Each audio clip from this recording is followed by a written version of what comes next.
I want you to imagine, just for a second, hitting an absolute brick wall in a major project. Oh, yeah. We've all been there. Right. You know the exact feeling. It's that precise moment where the exhaustion really sets in, the obstacles seem completely insurmountable, and literally the only thing your brain is screaming at you to do is quit. Just throw in the towel. Exactly. Just pack it up and walk away.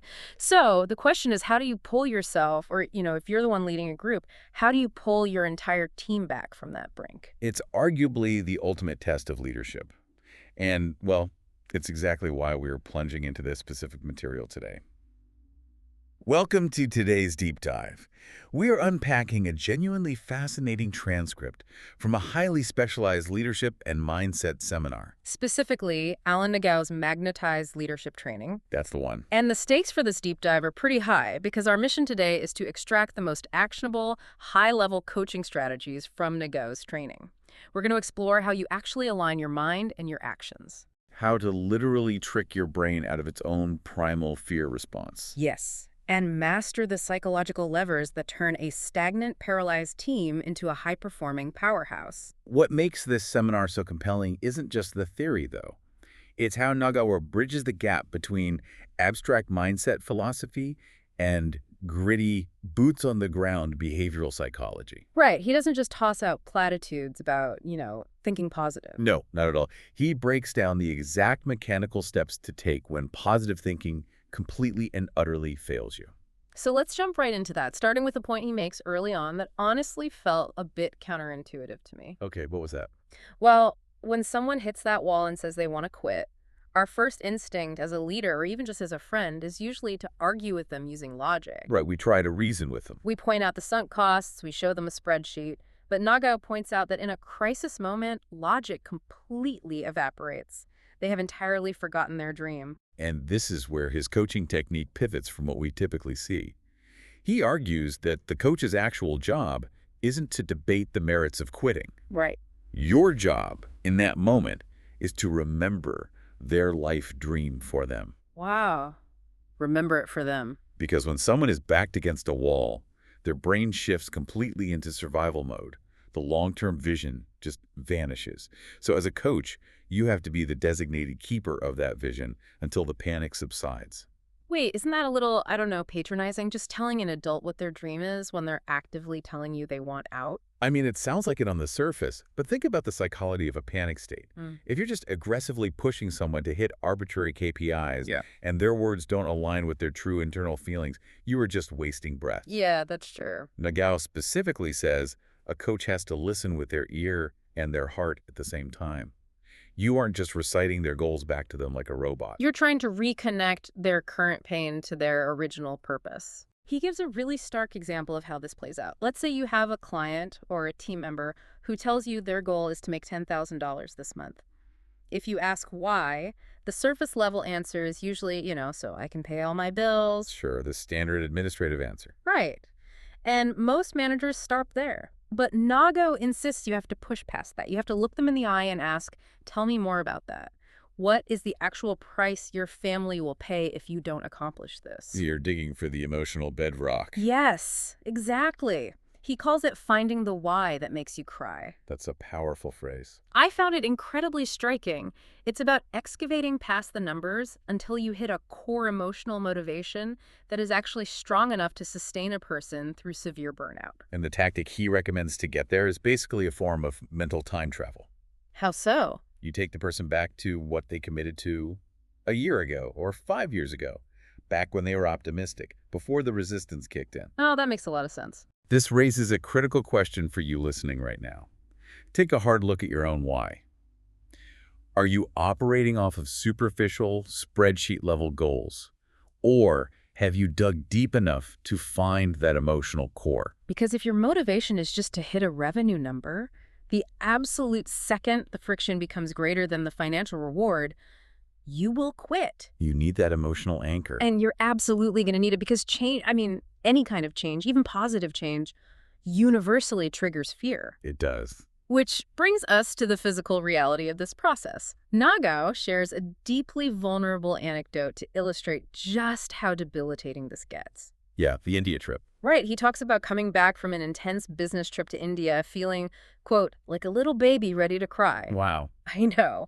This is a high-level leader admitting he was completely exhausted, overwhelmed, and grounded by the pressure. That vulnerability is essential context, though, because it perfectly sets up what he calls the two cycles of change. Okay, break those down for us. So when you face a shifting landscape and the fear that accompanies it, you immediately hit a psychological crossroads. The first path is the downward decay cycle. Downward decay. Right. This happens when your brain registers the change strictly as a threat. And when that happens, you default to one of two primal responses: avoid or attack. And we have all seen this in our teams, or let's be honest, in ourselves. Avoid looks like just checking out. It's sleeping too much, stress eating, or just spacing out in front of Netflix to numb the pressure of the deadline. Exactly. An attack is the defensive posture. That's when you start blaming the macroeconomy, you blame the company structure, you blame your upline or your downline. But the end result of both avoiding and attacking is identical, isn't it? Zero forward action. Zero. And that downward cycle becomes a devastating self-fulfilling prophecy. Because you take no action, your situation objectively worsens. Which creates more fear. Yes, which causes you to avoid or attack even harder. The only alternative path is the upward growth cycle. But that requires a conscious choice, right? A highly active choice in the exact moment you feel the desire to hide. You have to choose to reframe the fear as an opportunity to get creative, find new solutions, and most importantly, execute. Okay, but how do you actually make that switch when, as he said, you feel like a baby ready to cry? Nagao offers a blunt cure for this: massive action. Yes. He quotes a leader named Nathan Riggs in the seminar who says, massive action solves all problems. It sounds like a bumper sticker, but the mechanics behind it are fascinating. Action directly reduces fear. He argues that if you are feeling fear, it is simply a symptom of your own inaction. And to prove this, he breaks down exactly how he pulled himself out of that post-India spiral. He didn't sit around waiting for his motivation to magically return. No, he went back to the absolute unglamorous foundational basics. He forced himself to start making lists and implementing what he calls his 3x3 rule. Which essentially means committing to a rigid daily cadence, like reaching out to 3 brand new prospects, following up with 3 existing contacts, and supporting 3 current team members. No matter how he felt, he executed that baseline. Right. He literally sat at his desk, making calls to people who had been inactive in his organization for 5 to 10 years. People who were just living off of old product subscriptions and completely disengaged. Exactly. But because he forced that massive action, the results were staggering. Within 2 weeks, his schedule went from completely empty and paralyzed to being booked solid with 5 to 10 meetings every single day. It perfectly demonstrates the mechanics of the upward growth cycle. The physical action forced the momentum erased the fear, and the lack of fear generated tangible results. Yep. All right, so it's one thing to know that action is the cure for yourself. You can force yourself to make calls, but what if you're managing a stubborn, exhausted team that is firmly stuck in that downward decay cycle? How do you get them to move? This is where the seminar shifts into a highly specific psychological toolkit for consistent action. It's basically a masterclass in behavioral persuasion. It really is. And he starts with the foot in the door technique. Right. When a team is already overwhelmed, asking for a massive, sweeping commitment will result in immediate rejection. So, you shrink the ask. Nagao suggests just asking for 15 minutes to review a Zoom recording together or to collaboratively make a small list of 5 names. You lower the barrier to entry so drastically that it becomes socially more difficult for them to say no than to just say yes. But does that really work on truly burnt-out people just asking for 15 minutes? It does, because of the momentum we just talked about. Right. Once they say yes to the 15 minutes, the paralysis is broken. They are officially in motion. Oh, okay. From there, he leverages the power of reciprocity. Humans feel a deep, inherent psychological obligation to return favors. Nagao notes that those distributors who came back to him after 10 years of silence. Right, the ones he called. Yeah, they did so primarily because they remembered that he had genuinely cared for them and helped them in the past. That historical goodwill was the currency that bought him their attention a decade later. That makes sense. And then he brings up loss aversion. Now, most of us who follow business or behavioral economics are pretty familiar with the basics of loss aversion. The idea that losing $100 hurts twice as much as finding $100 feels good. Exactly. But what's fascinating here is how Nagao weaponizes it to break a team's paralysis. He doesn't just explain the concept. he applies it to the framing of the work. Instead of telling a stagnant team what they stand to gain by making calls, you frame the conversation entirely around what they are about to lose. The lost market share, the lost opportunity, the bonuses that are slipping away. Right. If you frame taking action as the only way to prevent an imminent loss, the urgency skyrockets in a way that the promise of a reward never could. He also leans heavily into social proof and scarcity. And he uses this great example about a digital tool called Prism.io. Instead of begging people to use it, he frames it as an exclusive resource. He tells them he only has a few access codes available for this specific tool. It's manufactured urgency, but it's highly effective. Very. When you combine social proof, showing them the specific people who are currently winning and making money, with scarcity, you shift their internal narrative. It goes from, ugh, this work is a chore, to This is a competition for a rare resource, and my peers are beating me to it. spot on. He also utilizes consistency and labeling. And this ties perfectly back to what we discussed earlier about the coach remembering the dream. How so? Well, people have a profound psychological need for their current actions to align with their prior public commitments and their self-image. If you greet a struggling team member by saying, "Good afternoon, leader," or you start a meeting by saying, "This is a strategy session for our top leaders," and that means... You are assigning them a positive identity. Yes. And people will instinctively adjust their posture, their tone, and their behavior to fulfill the positive label you just handed them. They want to be consistent with the identity you've recognized in them. Okay, but then there's the final psychological tool he mentions, which is the pattern interrupt, and I have to push back on this one a bit. Let's hear it. He talks about breaking expected patterns to violently capture an audience's attention. His example is suddenly shouting Spanish phrases like bien, muy bien, super bien, or que bien in the absolute middle of an English-speaking training just to jolt the room awake. Yeah, I remember that part. Realistically, if my manager just randomly starts yelling in Spanish during our Tuesday budget meeting, I'm not going to feel inspired. I'm going to think they've lost their mind. How is that actually effective leadership and not just a cheesy gimmick? I mean, it sounds like a gimmick until you understand the neuroscience behind it. When people are sitting in a routine budget meeting, their brains go into a highly predictable, low-energy state. They know exactly how the script is going to play out, so they tune out. Exactly. A pattern interrupt isn't about the Spanish language specifically. It's about shattering the expected script.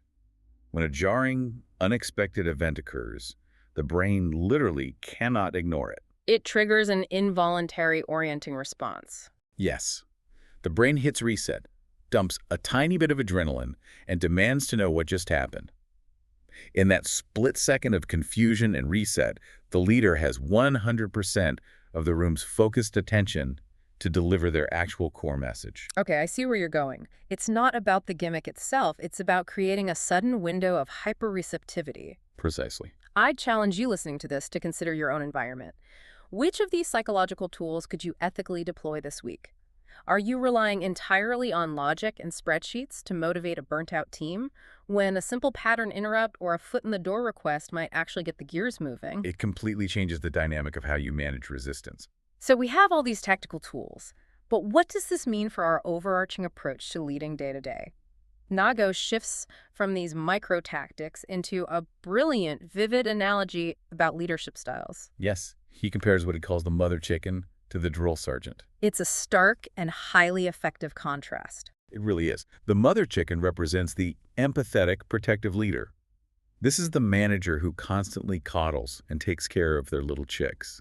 They shield their team from upper management, they extend deadlines, they do the heavy lifting. But Naga highlights a severe, often fatal danger in this style. Right, because we all know that manager who stays up until 2 a.m. fixing everyone else's spreadsheets instead of teaching them how to do it. Yeah, we've all seen that. And what happens?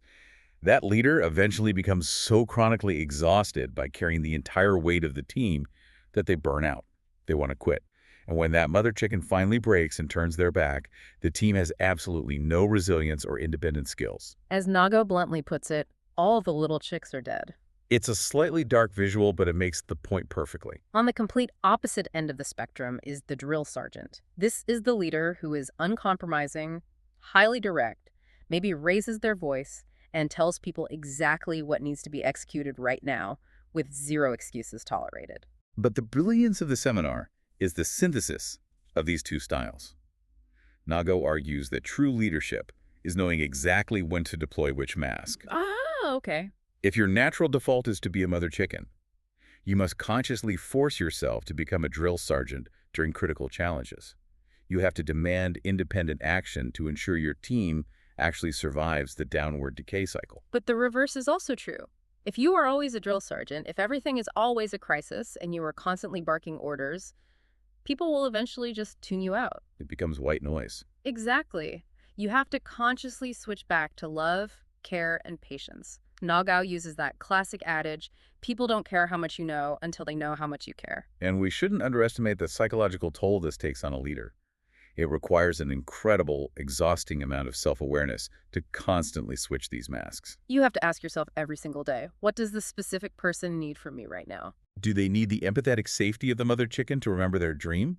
Or do they need the strict, uncompromising accountability of the drill sergeant to force them into massive action? We've covered a tremendous amount of ground today.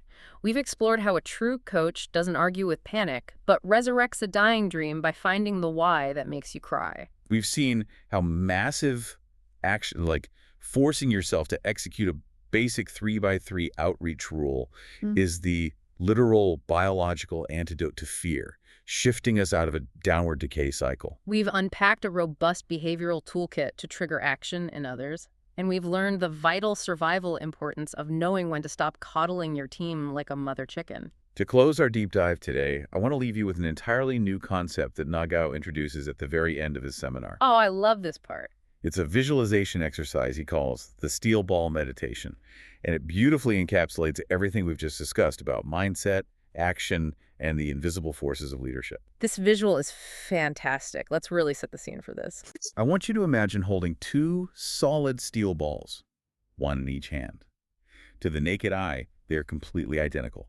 They're the exact same size, the exact same weight, and made of the exact same raw material. On the surface, both have the exact same potential. But there is one crucial, invisible difference hidden inside.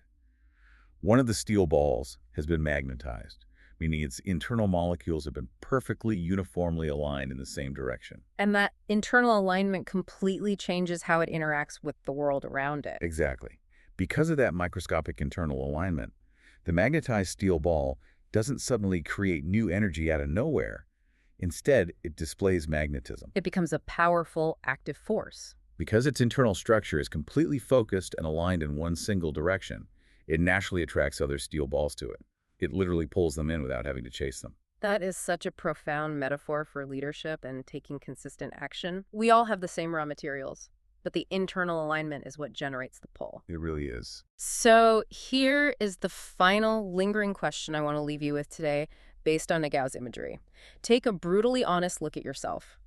Are your daily actions, your hidden thoughts, and your deepest emotional goals truly aligned in one unified direction? Or are you just a regular steel ball sitting there waiting around for someone else to come along and magnetize you? Remember, internal alignment isn't an accident. No, it is a daily, conscious practice. Thank you for joining us on this deep dive. We'll catch you next time.